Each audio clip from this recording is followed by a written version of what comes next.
اعوذ باللہ من الشیطان الرجیم، بسم اللہ الرحمن الرحیم۔ ناظرین و سامعین، السلام علیکم۔ امید ہے آپ خیریت سے ہوں گے اور ہماری ویڈیوز سے مستفید ہو رہے ہوں گے۔ ناظرین، پچھلی ویڈیوز میں ہم آپ کو 3 اور 4 محرم سن 61 ہجری کے حالات سے آگاہ کر چکے ہیں۔ اسی سلسلے کو آگے بڑھاتے ہوئے اس ویڈیو میں ہم آپ کو 5 محرم الحرام سن 61 ہجری میں کربلا میں پیش آنے والے واقعات کی تفصیل سے آگاہ کریں گے۔ تو آئیے چلتے ہیں اپنی ویڈیو کی طرف۔ ناظرین، 5 محرم الحرام سن 61 ہجری بروز اتوار ابن زیاد نے شبس بن ربعی کو 4000، عروہ ابن قیس کو 4000، سنان ابن انس کو 10,000، محمد بن اشعث کو 1000، عبداللہ ابن حسین کو 1000 کا لشکر دے کر روانہ کیا۔ یاد رہے کہ یہ کوفہ کی سرکاری فوج کے دستے تھے۔ ان کے ساتھ ساتھ باقی ریاستوں کی فوج بھی بڑی تعداد میں کربلا میں اکٹھی ہو رہی تھی۔ اتنی بڑی تعداد میں فوج اکٹھی کرنے کے پیچھے یزید کے کچھ مقاصد تھے۔ اول، وہ اپنی تمام رعایا کو یہ متنبع کرنا چاہتا تھا کہ اس کی مخالفت چاہے فرزند رسول ہی کیوں نہ کریں، ان کو بھی تحت کر دیا جائے گا۔ دوم یہ کہ وہ تمام عالم کو اپنی عسکری قوت کا مظاہرہ کرنا چاہتا تھا۔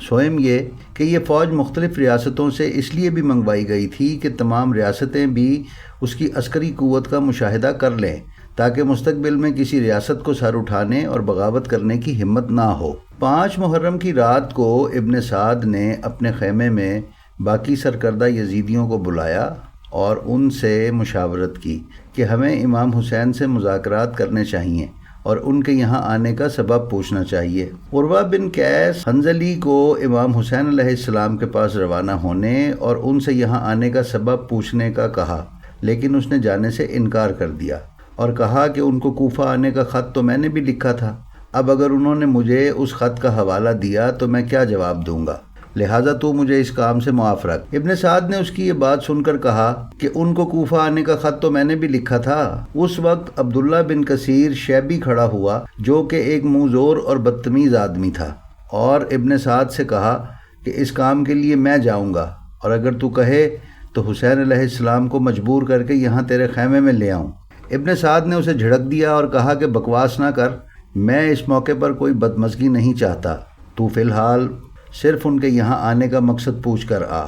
یہ ملعون ابن سعد کے خیمے سے نکلا اور امام حسین کے خیمے کی طرف روانہ ہوا۔ جب امام علیہ السلام کے خیام کے پاس پہنچا تو اصحاب کو پہرے پر کھڑا پایا۔ اصحاب حسینی نے اس کو خیام سے کافی دور ہی روک لیا اور اس کے آنے کا سبب دریافت کیا۔ اس نے وہاں اصحاب کے ساتھ بد تہذیبی کا مظاہرہ کرنے کی کوشش کی اور اکھڑ لہجے میں بات کرنا چاہی تو حضرت ابو ثمامہ سیداوی اور حضرت زہیر بن کین نے اس کا دماغ درست کر دیا۔ اتنے میں امام علیہ السلام اپنے خیمے سے باہر تشریف لائے اور اصحاب سے ماجرا دریافت فرمایا اور پھر حکم دیا کہ اس کو میرے خیمے میں لایا جائے۔ حضرت زہیر بن کین نے اسے اپنے ہتھیار اتارنے کا حکم دیا، لیکن اس نے پس و پیش کیا۔ اس پر اس ملعون کے ساتھ اصحاب کا چند مزید تیز و تند جملوں کا تبادلہ ہوا اور بالآخر یہ واپس دفع ہو گیا۔ کچھ مورخین نے اس رات ابن سعد کی طرف سے قرہ بن قیس حنظلی کی امام علیہ السلام سے ملاقات کو تحریر کیا ہے، جس میں امام علیہ السلام نے قرہ کو جواب دیا تھا کہ مجھے کوفہ کے لوگوں نے دعوت دی ہے،